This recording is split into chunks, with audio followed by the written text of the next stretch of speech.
Hello and good evening. Welcome to our Friday evening version of our UDB education panel discussions. We are here tonight with two people who have been mentors of mine, friends of mine, colleagues of mine, and I'm so excited to share the screen with them this evening. This evening we're going to be focusing on what does the university season, both fall and spring, look like? And I'm so excited to hear from these incredible musicians and educators about their mindset. And that's really going to be our focus this evening. So before we dive in, I want to allow them to introduce themselves. And so, Matt, why don't you go ahead and start? Hey, thanks, Josh. It's great to be here representing Ultimate Drill Book. I'm a member of the educational team and really happy to be representing Dr. Matt Stratton, and I am the director of bands at Olivet Nazarene University, where I conduct the 200-member Tiger Marching Band and the Wind Ensemble. I'm also an artist clinician for Yamaha, and I am the brass capture manager for the Cadets Drum and Bugle Corps. Awesome. Cool. Well, thanks again for being here, Matt. And Andre, you're up. Hello, everyone, and thank you, Josh, and thank you to Ultimate Drill Book for having me here. My name is Dr. T. Andre Fagan. I'm the band director at Central Washington University. Really excited to collaborate and share some ideas and be back with great friends. Really good to be here. Awesome. And we'll talk more about this, but you are just days into the Central Washington gig, right? It's so fresh, we can still smell it. And it's a good smell. It's like a new car. It's like, got it. Okay. Good. And would you share with our viewers where you were prior to? Absolutely. Prior to my arrival at Central Washington University, I served as the assistant director of bands at Colorado State University.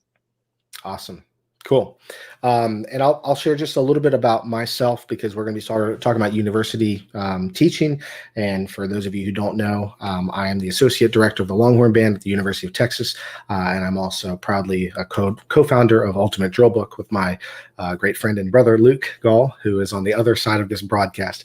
Tonight we're going to be sort of just talking about things at our universities. And I guess sort of unintentionally, we each sort of have a different type of university that we are part of. And so it'll be fun to sort of compare thoughts and, sort of structural things and ideals and, those kinds of things. So why don't we do this? Can you guys just maybe, to help our viewers know, can you talk a little bit about the program, the number of students? I know, Matt, you already mentioned that, but is the makeup of the program mostly music majors? Is it non-majors? What other ensembles are offered, just so that people can learn a little bit more about. So let's start with Olivet. Well, we're a small private Christian university south of Chicago with about 2,800 students on campus and a large school of music, roughly 120 or so music majors. There are 2 orchestras, jazz bands, concert bands, a large marching band. So it's pretty much the offerings of a state school at a private Christian school. Let's see.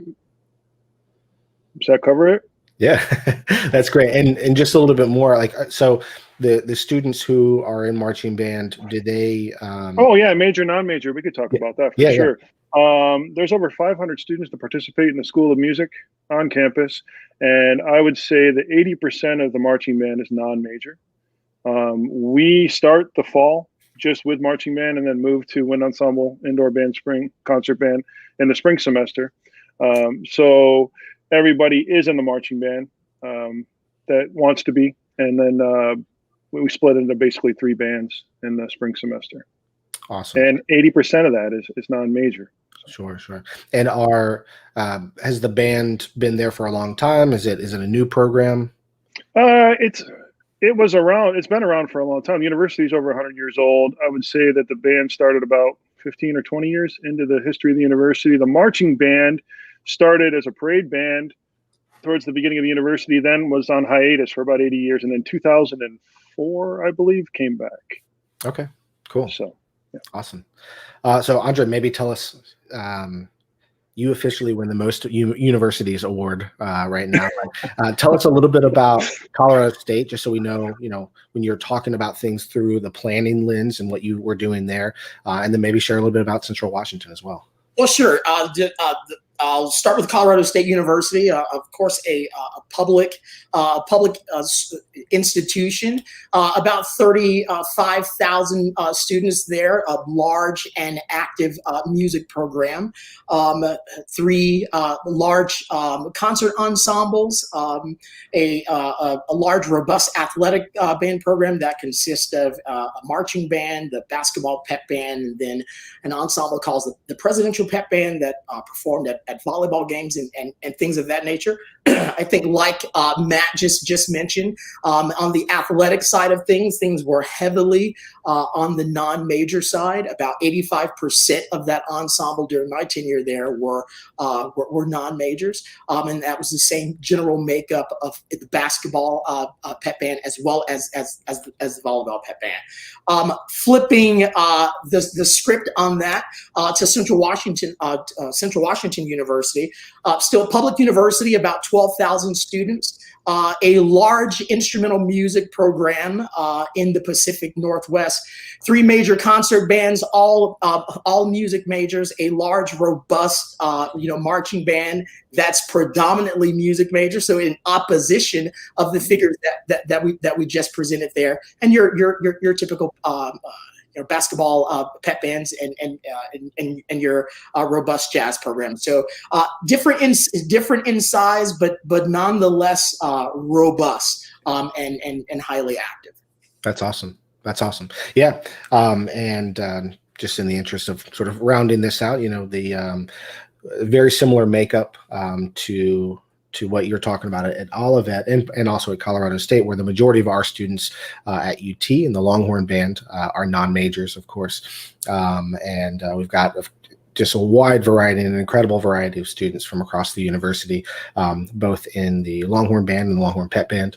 And it's a really exciting program because it's thriving, and it's a big part of the campus atmosphere, of course, at University of Texas. And the students, we're fortunate that they participate in music year round. And so the students who are in the Longhorn Band in the fall then create 4 additional concert bands in the spring. So we've got 7 concert bands in the spring. 3 are mostly majors, and led by my incredible colleagues, Professor Jerry Junkin, Dr. Scott Hanna, and Dr. Ryan Kelly. And then we have 4 additional concert bands that are led by other faculty and the TAs. And so the students, it's really important that we continue their concert band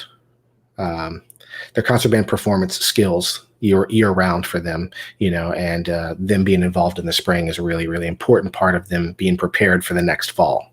So I would love to hear a little bit more from you guys as the evening goes on about how we're going to help focus on the concert side of things, because we may be jumping right to that. So we'll see.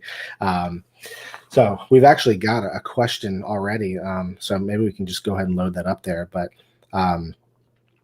so just a question for both of you guys, and I'll share what our plan is. But if somehow the situation does get better, do you plan to start bringing a full band to games and or marching? So Matt, you said that you guys are going to be on campus, right? So are you guys planning for the normal thing? Or are you going to be limited to, a certain number of people? We're planning for being on campus and moving towards something. Well, right now, we just found out that fall sports are being switched to the spring. And so we have the opportunity perhaps to have exhibition games, non-conference, if both universities would agree. We're planning more for a virtual performance using drones and media streaming. We've been told anytime we perform that we would have our streaming capabilities there.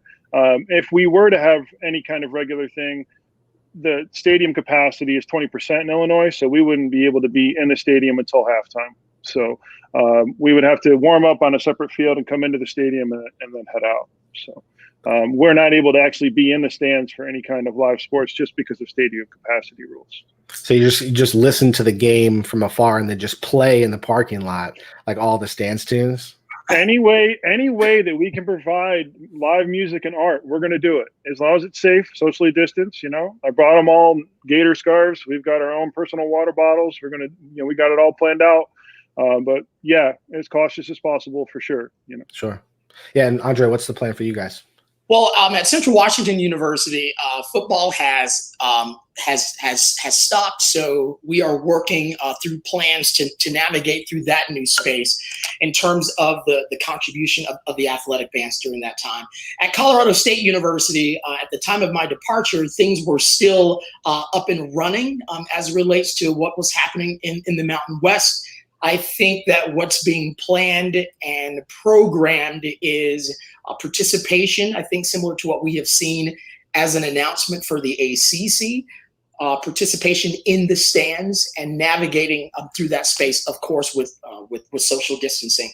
But I think as it currently stands, there are many conferences that have moved into that mindset where nothing will be on the field outside of the players and the coaches and the officials. Yeah, and that's where we are right now. And I think, Greg, to elaborate on your question a little bit, we are preparing, should things get better, to become mobile again, and add more people to the ensemble, and prepare some kind of a pre-show or pre-game show, some kind of a halftime performance. But right now, we are limited to the stands, and of course, our absolute top priority is the safety and the well-being of the students.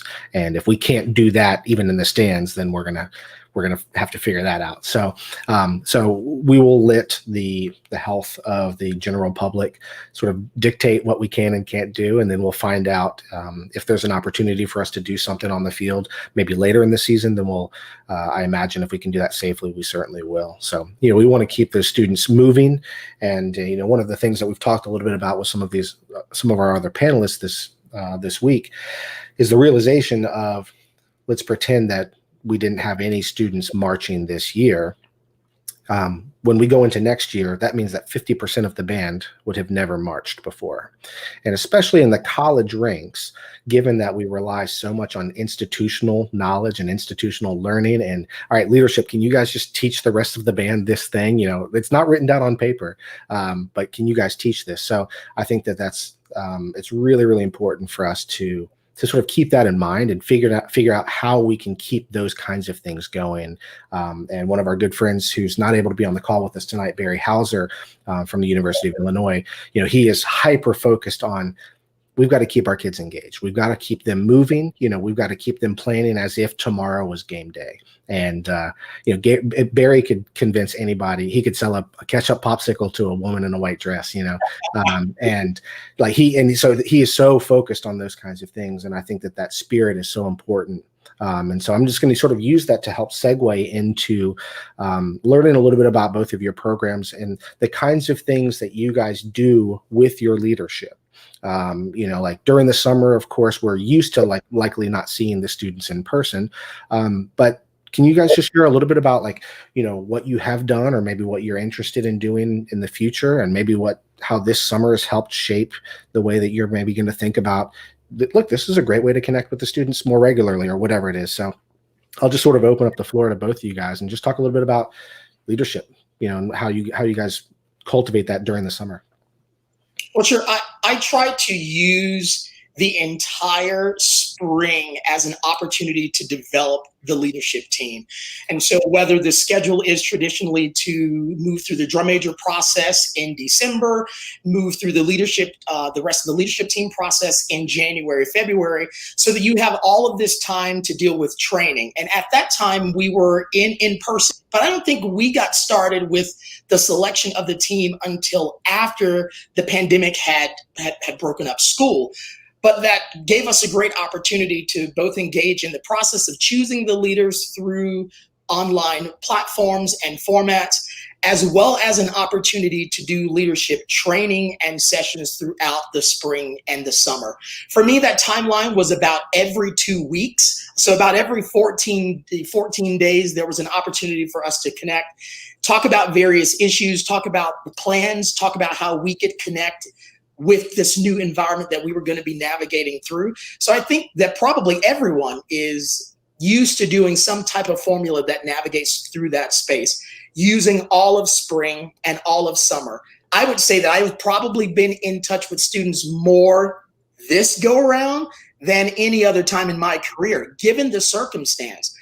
We didn't want the situation where if band is out of sight, it's out of mind. We've got to keep the leadership team hyper-focused on their existence and their ability to be active in the process, even though we can't do the things that we would normally do, recruit together as a collective, travel to schools as a collective. Well, all of that stuff is out. So how can we still maintain that kind of proficiency and energy and expectation in this new virtual space? So I learned a lot from them about how we could continue that engagement.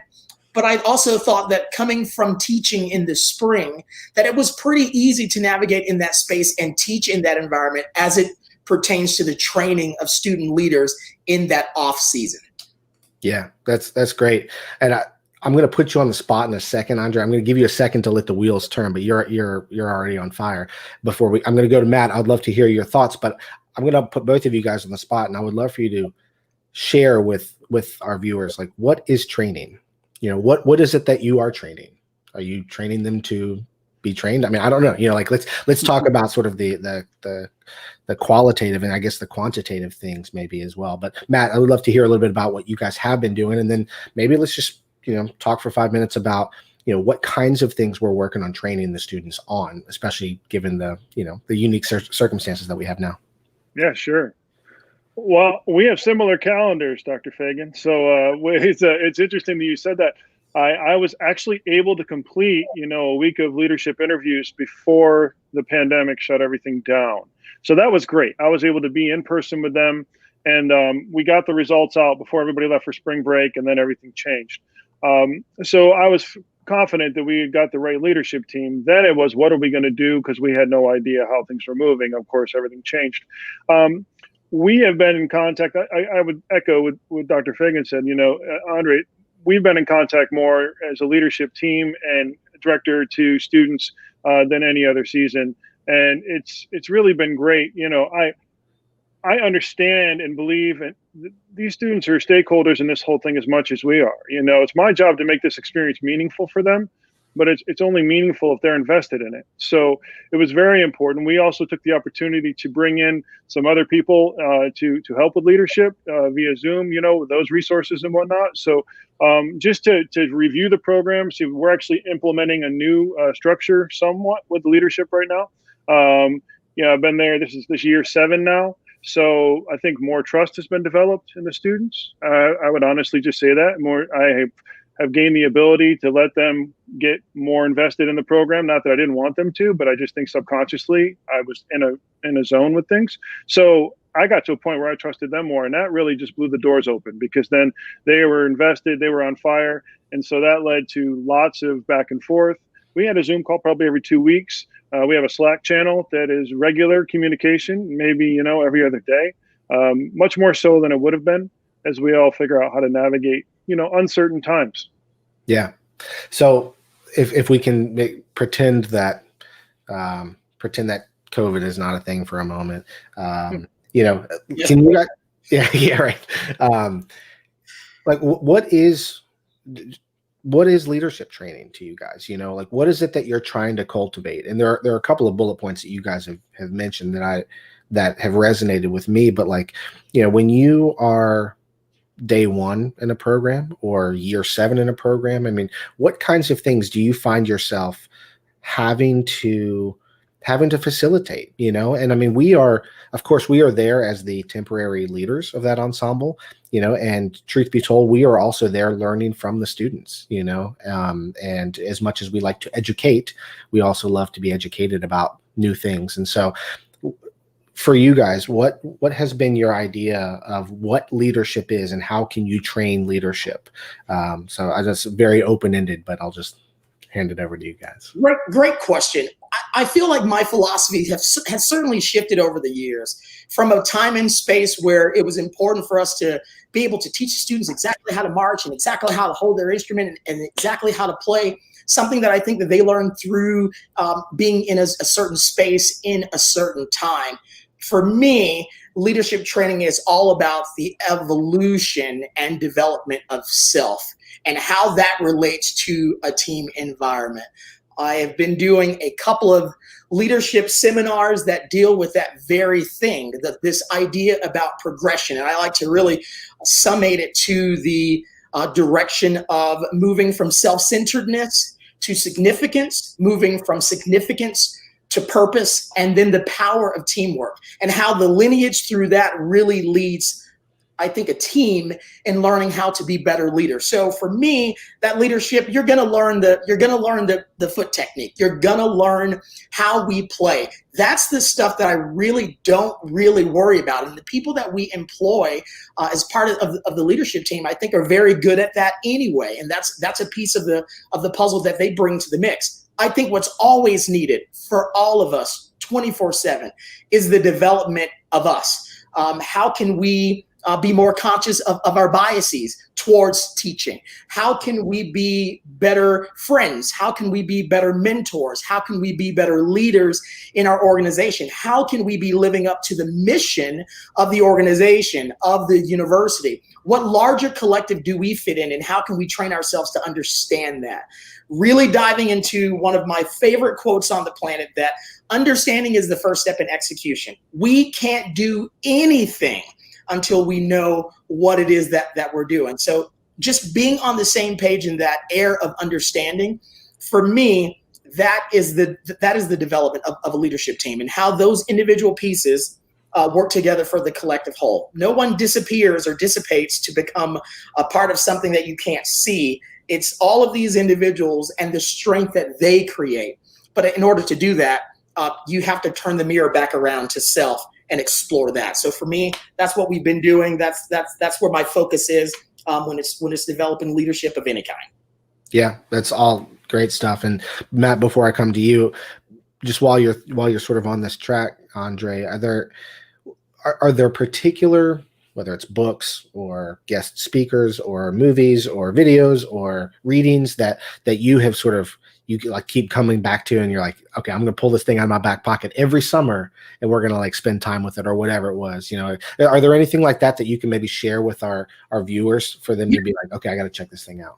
For me, I think that's ever changing. Isn't this the age old thing of whenever you think you found something awesome, 7 minutes later, you find something better. And so that really keeps you, keeps you on your toes, Of course, I've been such a great fan over the years of John Maxwell. Of course, I've been such a great fan of reading anything by Dr. Maya Angelou, anything by Ayala Van Zandt. What they're all talking about has nothing to do with music, has nothing to do with band, but it keeps circling back around to peopleship and really being invested in that. And I really have often found, both in your personal and professional lives, when things go wrong, it really has to do with peopleship. And so really thinking about that. So if you can get your hands at, everybody that's listening, if you can get your hands on, I think on any of the great writings and or poetry of Maya Angelou, or any great writings of Ayala Van Zandt, and take those words and throw your life in them, I think you'll see that there's a lot that you can offer that just hasn't been tapped into. But those two authors have certainly given me great motivation over the years to kind of explore what I've been lacking, or what I'm motivated by, to help people reach their highest potentials. Yeah, that's awesome. Thank you for sharing this. I'm going to go back and watch the video and write those things down. So otherwise I'd be like frantically taking notes. Cool. Matt, what about you? In our leadership, we put a lot of responsibility on them. We do not have TAs or any graduate program. And so they are not only responsible for the culture and the traditions and all of the stuff that typically goes along with, the leadership experience, but also the instruction. So there's quite a bit of training that goes into that to make sure that we're moving forward in the way that we need to. And I was listening to Andre for a minute, and that was incredible. Just looking inside. I heard Michael Jackson's "Man in the Mirror" in my mind for a second. Yeah, it's one of my favorite songs, and it was just fantastic. But we're working on communication and citizenship. I mean, making them the best possible people, and that internal journey, I think, is where we're at as well. But we have a lot of responsibility just because of the structure of the program, not having TAs and not having a lot of staff and whatnot, we put an awful lot on them, maybe more so than others. Yeah, yeah. And are there any particular items that you have become fond of that you like to share with your students, whether it's readings or videos or anything like that? Well, I read a lot of the coach manuals, like Dean Smith's autobiography, and I'll get into that. But I think more importantly, just about communication, start from a place of understanding. You know what I mean? And building a culture of being positive and understanding that, your experience, the people's perceptions are their realities, just all those kind of things about how we intertwine, communicate, become a team. That's really where it starts. And then if everybody's on the same page, then we start to work on what the goals are, how we're going to move forward. We have a couple of hashtags that we have. The first one's hashtag family. So the band is a family. You know what that is? That means we argue. That means we don't get along. That means we have bad days. We have good days, but we still move forward and make it work. And the other one is for the Lord, because we're a Christian university. So that's our primary focus. That's part of our mission, and that's what we do. And so, we're in a great position. We're able to pray before rehearsals and after and for each other. And that's great, and that's what we do. And so that's part of our fabric. And so we work to build on those identities and move forward in a positive way.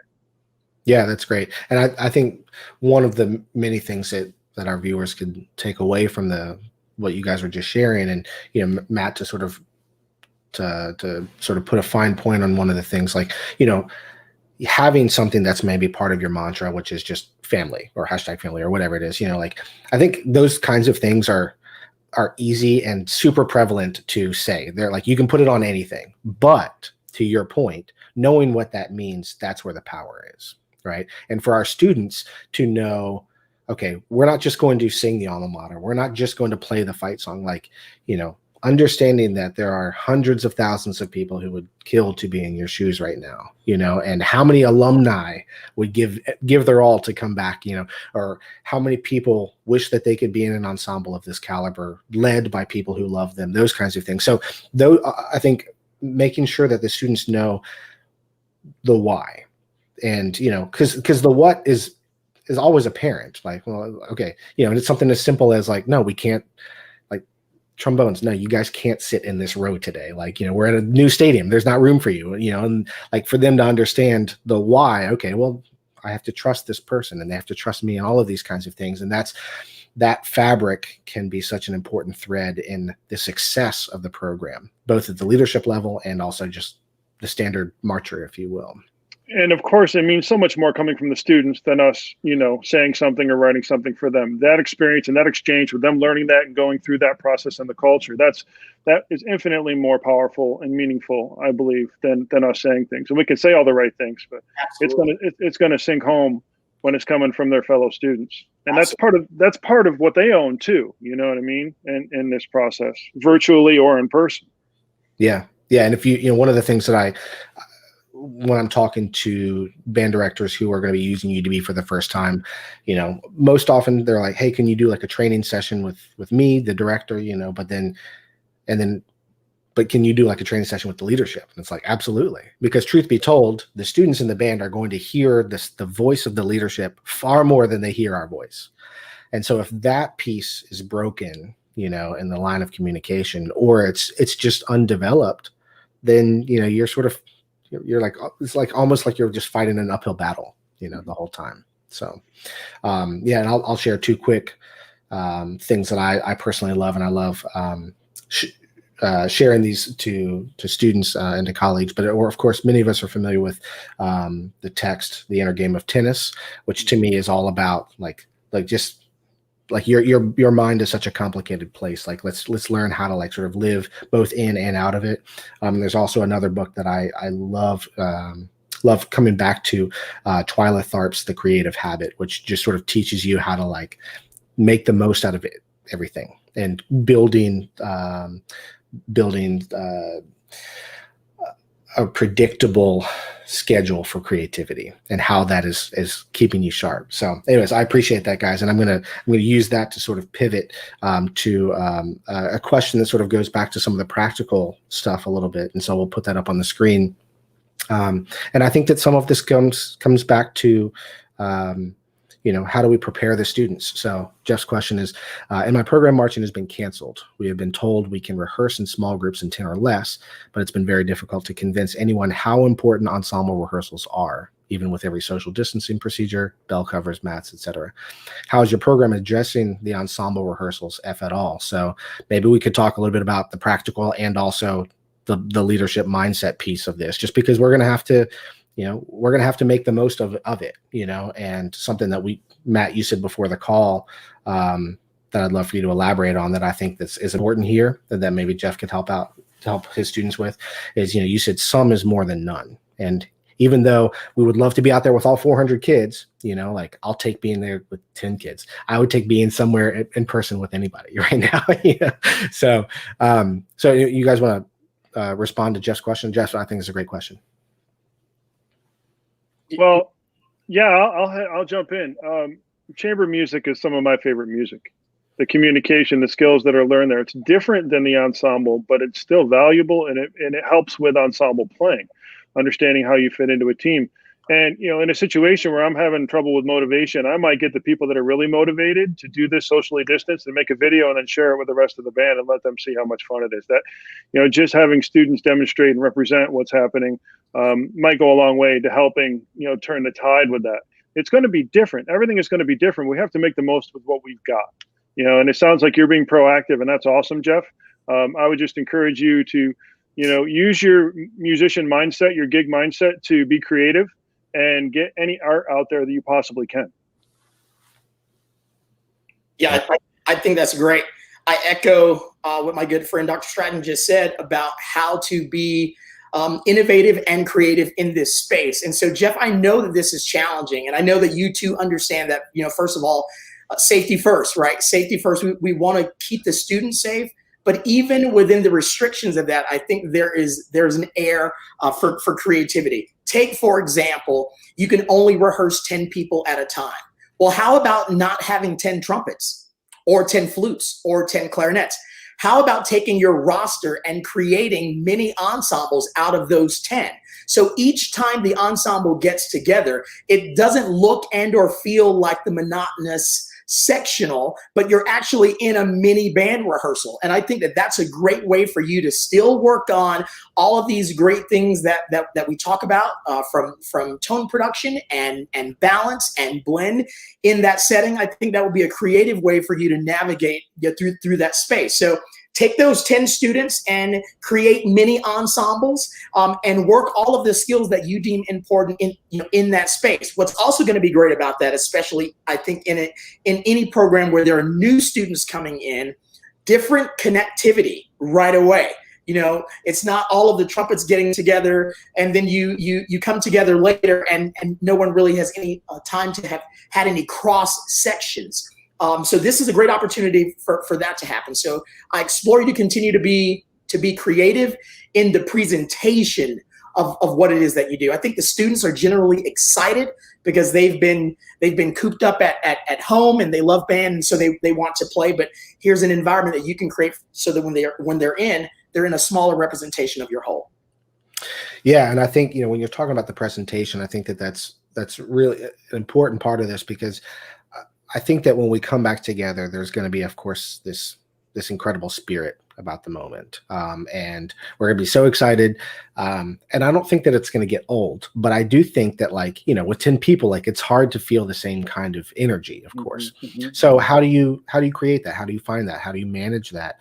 How do you manufacture that? And so for example, one of the things that we're thinking about at UT is, okay, well, if we are allowed to be in groups of 10 people or 20 people, whatever it might be, where can we send those people on campus to essentially have a mini something, whether it's a mini pep rally or a mini concert or whatever it might be, and, let's not underestimate the power of 10 people, 1 per part or whatever it is, 2 per part, going and sitting on the quad in front of the library and playing our traditional music. I mean, imagine how good that's going to feel for us, but it may feel 10 times as good as that for the people who are walking by. And they're like, because all summer long, you've just been listening to somebody's voice through Zoom, or whatever it is, so to hear that, the nuance of the sound off in the distance, or to hear that spirit, or even 10 people, doing their horns together. So, I think Jeff, like maybe in finding a way and encouraging the students to give them purpose right away, to say like, we can go out tomorrow. Like, yeah, we're going to be a little rusty, but like we can go out tomorrow and we could play a 10-minute concert that people will be thrilled to hear.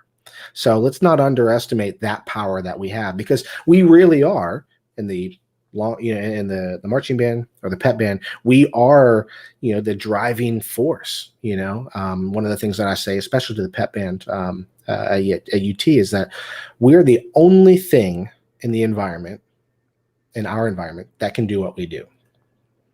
So we have to own that. And let's not forget about that now. Even if there's 10 of us, or 9 others, like let's go around campus and let's play outside of this building and let's play outside of this building. You never know what's going to happen. I mean, certainly they could keep the spirit of the group up. You could spread that campus-wide camaraderie and spirit, which we do have that responsibility. So I think that creating unique performance opportunities could be a really meaningful way for the students to sort of quantify, okay, cool, like we got to get ready for a gig. Because that's one of the things, for those who are familiar with the college marching band thing in particular, it's like, all right, we're training for 5 days and then there's gonna be 100,000 people in the stadium. So like, we got to go, and then right after we sort of learn that show, we got to learn another show. Throw it away. Whatever it is. So, let's keep that sense of urgency, and so I think that just being creative with what our deliverable is could be really helpful. Very good. Well said. Yeah, absolutely. So I'm going to ask a question that came in just a moment ago, and that Greg said, Matt, you were talking a little bit about the streaming abilities. He says, I'm a volunteer media guy for a college marching band. What technologies are you using for that? Well, I'm happy to put you in touch with our media department, because I teach the notes and take care of that. I do have a great student media team. That we have a drone and we have lots of posts, because it's important to me that the students stay connected to their parents away. So it's a great way. Our Facebook group after rehearsals will post just pictures that were taken, that night, so their parents can check in and see what's going on. So we use social media. But as far as the streaming side of it, it's the university department and they've got all the cameras and take care of all that. But I'm happy to connect you and you could see what we do. Some of it's set up at the college, but apparently they've worked to make it portable now with the situations that we're all facing. So, yeah. I'm going to echo everything that Dr. Stratton just said. Awesome. So I'm going to sort of still on the same track, but I want to ask you guys, and I'm putting you on the spot because I did not prepare you to think about this, but this is something that came up a couple of nights ago when we were having this discussion with the high school directors. And I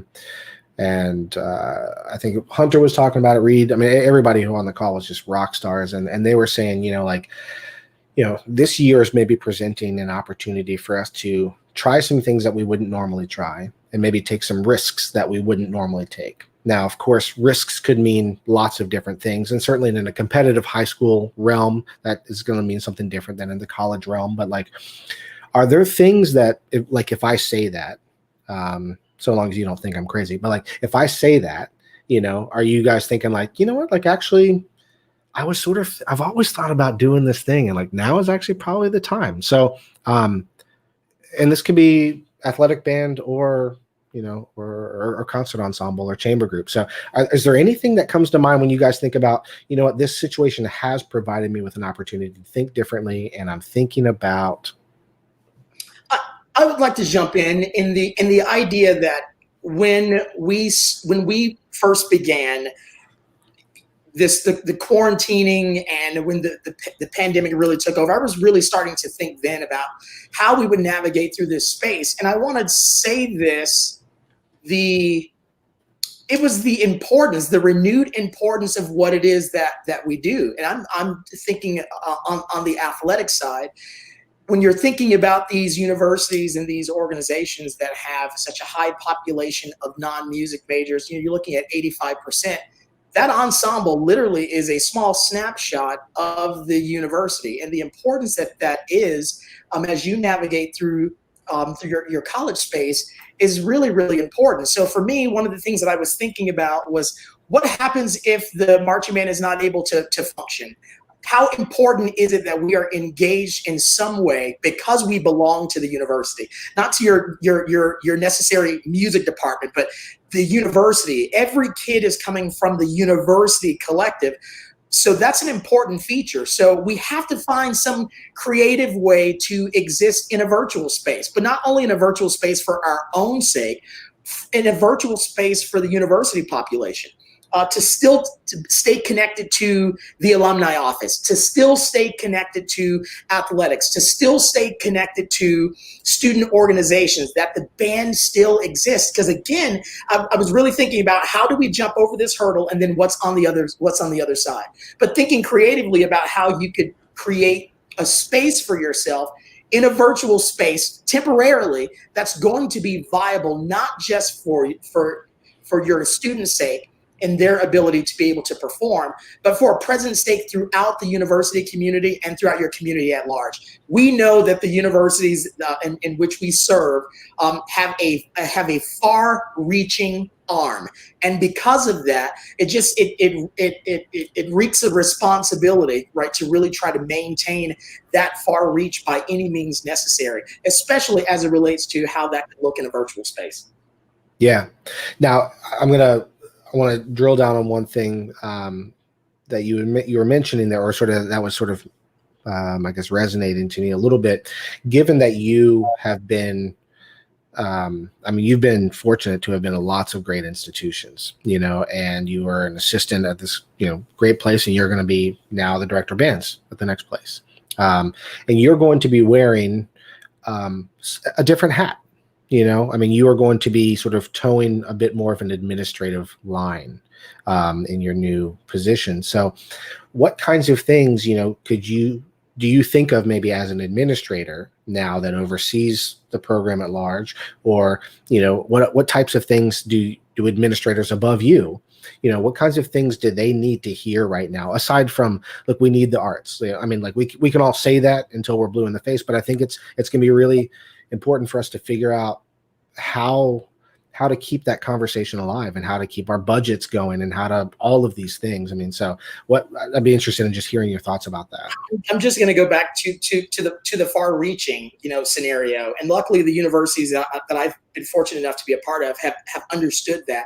But you've got to build relationships, right? Relationships build connections, right? Connections help to establish culture. So making it known, again, who your organization is to entities outside of your organization that sometimes don't see you or don't think about you outside of what they see at a football game or what they see at a basketball game, to continue to impress upon them the variety and the locations in which the students are coming from, how they're serving the greater community through serving their own their own colleges. I think administrators, especially in higher education, value that.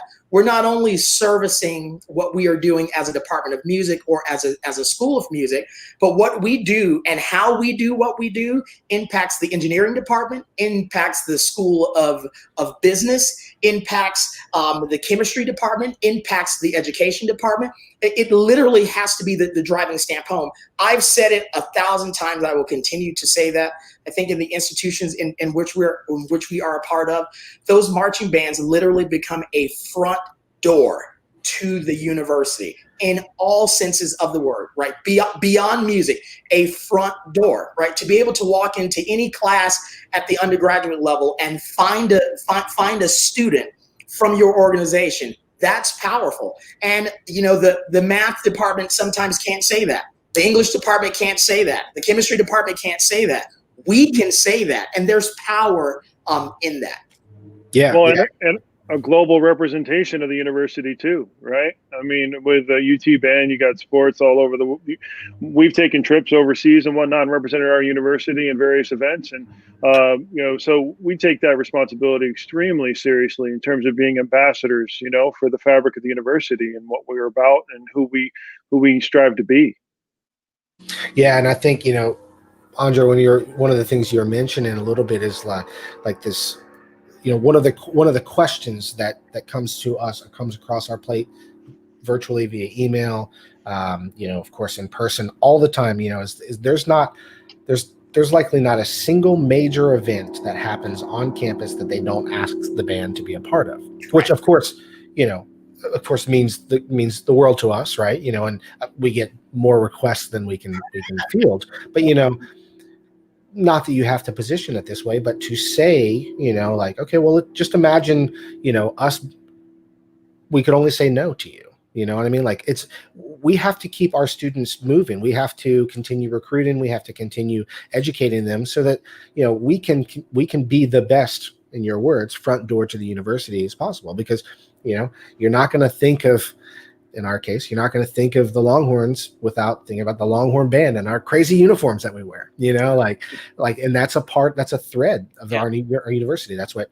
it's on every promotional video, and it's where the thing that starts and ends commencement, like all of these kinds of things. And so, if they want to lean on us at a time that's critical to them, they need to support us in a time that's, that allows us to do what we need to do in the background. Absolutely. But we have to be stewards of that. We have to be the advocates for that. We know in this time and space that the university administrators everywhere have a lot going on, with a lot of decisions, to make. And not that we want to be the nagging people in the background, but you can't wait. And I say that to anyone on this call that's teaching in the high school setting as well. Keep those lines of communication open. Continue to advocate for what it is that you're doing and the importance of it. Again, people know these things and they understand these things, but I think one of the last things anyone would want to be, right now, are the people that have to make those important decisions. University administrators, high school administrators. There's a lot going on, and we're all fighting for our space. At a pivotal point, but you can't sit back in your rocking chair and wait for them to get back to you, right? You've got to be proactive in this season to make those things happen for yourselves. You've got to rest your head saying, I did everything I could for today, and I'll continue to do that tomorrow. But you can't wait. You cannot wait. Yeah, and I think, Matt, to go to your point, the diversity of the student population that our ensembles represent, there's not a single, likely larger ensemble, like single ensemble or single group of students on campus, so, we are going to be the nucleus for whatever kinds of student activity you want to happen. And ideally we are the shining star, and, we are not without our scars and our bruises, but, there's a reason why we are chosen. There's no other student group that comes out on the field at halftime. It's us, and then there's 100,000 fans. You're not asking another student group to lead the parade, for the president for this new groundbreaking ceremony. You're just not. So, let's use and let's rely on our diversity of student population inside of our band to be the thing that continues to shine and be the front door of the university. So, amen, brother. Matt, I didn't allow you to answer the question. I don't know if there's anything that you wanted to elaborate on as far as talking about anything that you guys are doing that's unique this year, or risks that you guys can maybe take, outside of anything that you mentioned already. Yeah, it's my belief that the band is the most, empathetic ensemble. We teach empathy, we teach love, we teach teamwork, we teach camaraderie, we teach equality, we teach all these things. The best parts of being a citizen in society, that happens in band and the marching arts. And so how can we take, and to Andre's point of service, how can we take what we do and give back and provide hope and optimism? And I'm thinking, and everybody can steal this idea if they want to, it's not a major revelation, but why don't we spell out words of hope and encouragement and share them with the community, our band? So we're not playing anything, we're not performing, but we are through social media, showing our ensemble and showing and providing message that's encouraging, that represents what I think our activity is. Yeah, that's actually a great idea, and I am going to steal it. But the amount of rehearsal that it would take to do a couple of spell outs, and whether it's something as simple as hope or family or right. Longhorn or whatever it is, like any one of these things, like just showing that is a reminder of the things that everybody loves and that they remember, and all of those kinds of things, and us coming together at a 3.2 step interval, we can spell out all of these things. We might just need a little bit more real estate, but sure. With masks, or even, with different the uniform, or even without the uniform, just to show what the culture of the band is, the fabric of the university, absolutely. I think it stands behind, what we stand about. Yeah. And I'm gonna share this idea before we pivot to the sort of next and last topic. But one of the things that we've wanted to do for a number of years at UT is how can we've wanted to show the diversity of the student population by saying, members of the Longhorn Band, we want to show them with their instrument, but wearing the lab coat that they wear for their engineering lab, and then we want to show them also digging up the rocks in the stream for the geosciences majors, but their trumpets right there, and showing, where you can find members of the Longhorn Band. And this could be a perfect example, because you don't have to get all 200 people or all 400 people together to do that kind of thing, and you can say look, everywhere that you turn on campus, you can find one of us, which is why you should be one of us. I'm going to trademark that, by the way. So, that could be a great way to sort of continue to show the spirit and show the community that we are part of, and just being creative with the way that you would think about ways that you normally can't or wouldn't represent the ensemble, because of course we are normally so focused on, okay, we're just doing these things with a 400 person band, and the only thing that we do with a 400 person band is we do things as a 400 person band, so here's the chance where the law is telling us that we can only be in groups of 10 or smaller. So what can we do in those situations?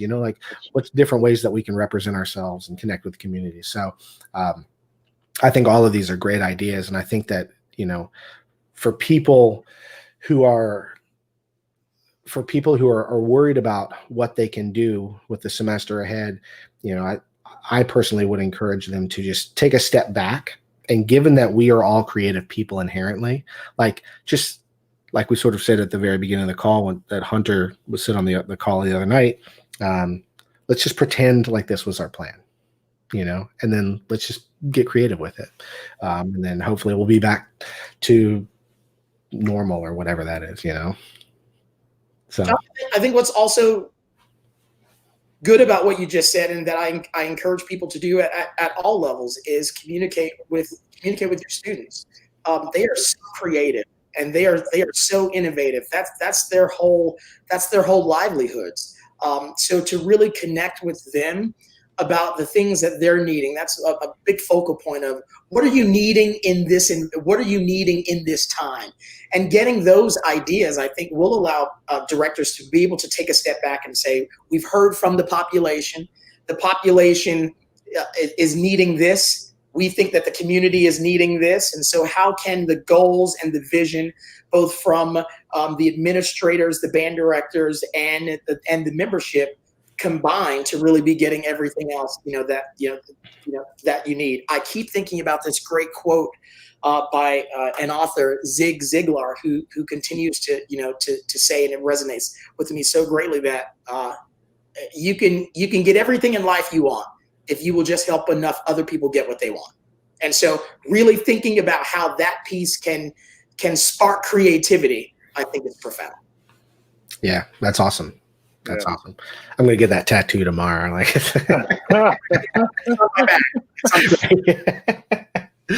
Well, okay. I'm going to help us pivot to the last topic, just to sort of hear your thoughts about this, and maybe hear any creative approaches that you guys have done. But, we've talked a lot about keeping the students engaged, and keeping the leadership leading, and all of those kinds of things. But all of that can only happen once you have recruited people and brought them in the door, right?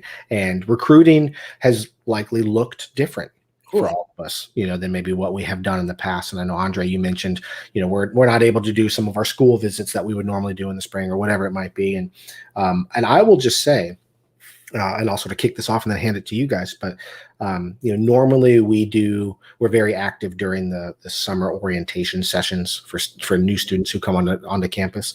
And I will say that because we have been online, we've actually been able to connect with more students, because oftentimes the students are having to choose between like, okay, I need to go to this thing, but I also have to go to this thing, and this is across campus, and I've only got an hour to get there. But from the comfort of their couch, they can click on a new Zoom link, and then they're in the thing. So I'm really excited to compare the numbers of students who we normally see in a summer to the number of students who we saw this year, and that is something that, COVID or not, moving forward, we are going to continue to do what we did this year, as far as reaching more students. So I would love to hear from you guys about any, what has been your thought as it relates to recruitment, and maybe Andre, even like, what do you think about doing as far as connecting with your new students? They have not yet met you, or they have met you or whatever, but like, how do you make sure that they come back in the door? Those kinds of things.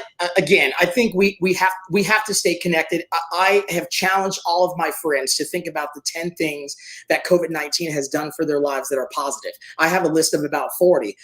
This situation has not been all negative. This situation has taught us a lot about maintenance, and for me, I think it's taught a lot about self. But one of the things that's been interesting, and you just touched on this, it wasn't just a music problem or an art problem or a theater problem. This was an everybody problem. So the university was pulling its resources together to think about how it could be more effective in reaching students and connecting with students. So I was very fortunate to participate in a ton of online webinars that were presented by the university, or town halls that we were creating for our own organization, sub meetings, attending athletic events in a virtual space. It created a lot of opportunity to do things that probably would have never happened had we been in a different space. So I think that those things are important. I also think that the frequency, of the time, when I flash back to my, to my past, I say,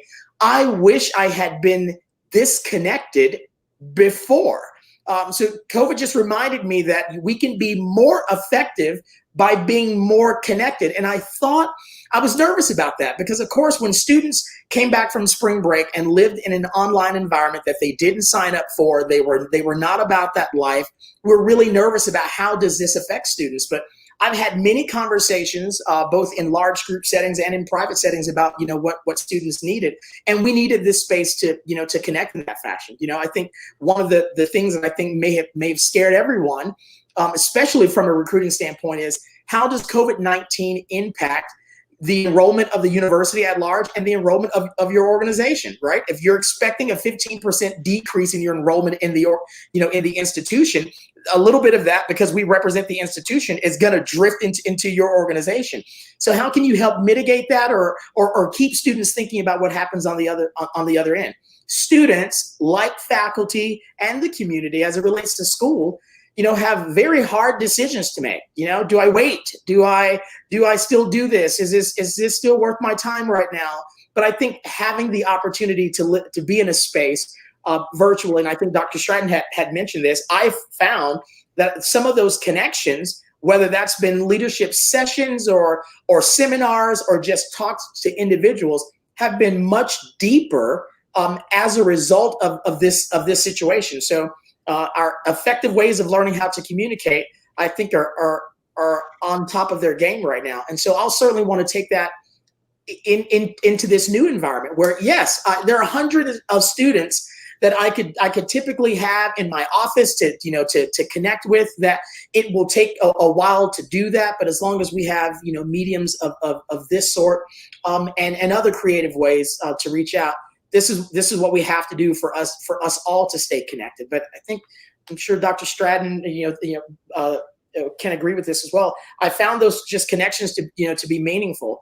People we're weeping over the idea of doing this. I haven't seen you guys in person in a long time, but this really brings me joy. And so I think about how that impacts the students when they're looking at, the trumpet section that they haven't seen in 4 months, or their section leaders, which they haven't seen in a long time. I think these are positive for morale, and these are just positives, for the people that participate. Yeah, Matt. Yeah, the dean in my school of music preaches this all the time. We're going to learn a lot through this whole process, and I think you just talked about that, Andre. And absolutely, there's great things that can come out of this, that will come out of this. I don't talk about a new normal. I talk about a better normal. As a lifelong learner, we try to take the information we get, the truth that we have, and then move forward and make it better. And that's our opportunity right now. I think this is an opportunity, albeit very different than what we anticipated or expected. It doesn't mean that we can't make the most of it. And I am more connected in a lot of ways with leadership, and the access, Josh, that you talked about is absolutely true. We have so much more access through technology than we ever had, and resources that we can use. And the students, I think, are more invested in this process as well, hopefully, or they should be, because they know social media and this type of communication far better than we do. They're more comfortable in this environment.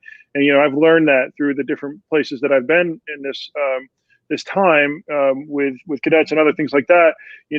Those connections are super important, even if it's just watching somebody, make dinner. I mean, it's like family connections. So it's a different way of connecting, but it could be a new and an added resource. And there's a lot of things that we're learning through this process. And for me, that's exciting.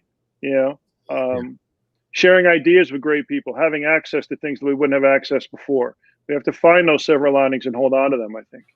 Yeah. And one of the things that I have tasked myself with, that I'm going to task my students with, is that when we come back, of course, there are going to be some students who are, maybe not or they're deferring a semester or whatever it might be. So of course I'm going to understand those things. But my challenge is to the students, specifically in the pep band, just because we're a year-round ensemble, that when we come back, I want us to be bigger than when we left, because you know what? We've had all of this time that we can connect with people that we might not have otherwise connected with.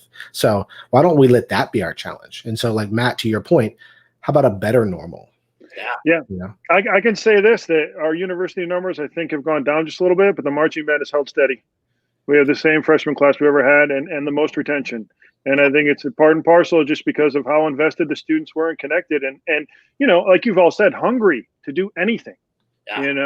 Because we were shut down completely, everything. It wasn't just the arts, like you said, Andre. It was everything. Yeah. So our opportunity to be smart and be safe, but move forward and provide what we can through our organizations. And that student connection through your ensemble, and whatever experience that is, you're the most important person in their life, most of you band directors out there. Yeah. And it's an awesome responsibility, right? Spider-Man, with great power comes great responsibility. But it's meaningful. And so you have a chance to design that meaningful experience for them. Before Professor Gall throws us off of this call, I want to make sure that the world hears me say that as much as we've talked about planning, as much as we've talked about development of students, I want to encourage every person that comes in contact with this video that has the responsibility of nurturing our youth to really make sure that you are charged too, and that you're taking care of yourself too. I understand from having been swimming in this as well, that this has been stressful, and the toll that can take on us too is paramount. But we can't serve until we are in a good space to do that. So in the weeks leading up, I know everyone's gearing up for something.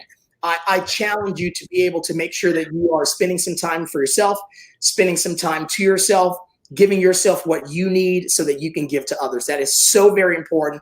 Please don't forget to do that. Outstanding. Write it in the calendar. Write it in the calendar. Trademark it without question. Yeah. Make time. You have to. As Chris said, Chris says it for all of us. And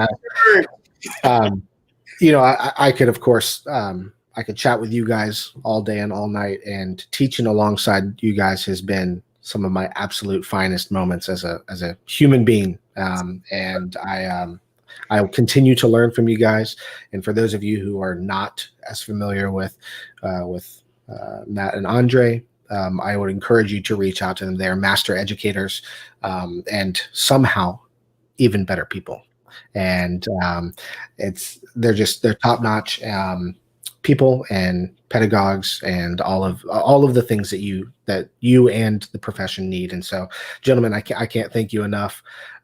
It's been a true pleasure, and I've learned things, and I'm fired up. I'm like ready to go into school tomorrow. I hope that whoever comes across this video will believe that there is a better tomorrow ahead of us. There is. And absolutely, we remember that we are the shepherds of that, and and that just like in the middle school and the high school level, where the band director is likely the most important person in those students' lives from a teacher standpoint, that responsibility can and still should transfer over, at the university level. And you guys both exemplify that. And we can't thank you enough for being with us tonight on the call. And also thank you for being a part of the UDB education team. So again, those who are watching, thank you for hanging in there with us. A reminder that tomorrow night at 8 p.m., we are going to be broadcasting the recording of Bob Christie's incredible Midwest clinic last year. If you have not seen it, if you didn't see it live, you got to tune into this thing. He is just a master at so many different things, but an incredible teacher and teacher of teachers. And the way that he knows how to be efficient and clean and all of the kinds of things that he just talks about, sort of just the tip of the iceberg. But it's going to be an absolutely incredible presentation tomorrow night. It'll be live both on our Facebook and our YouTube at 8 p.m. Central. And again, gentlemen, thank you so much for being here on the call. We could not be more fortunate to have you guys as part of the team. So thanks so much. Thank you. Thanks, Josh. Thanks. All right, and good night, everybody.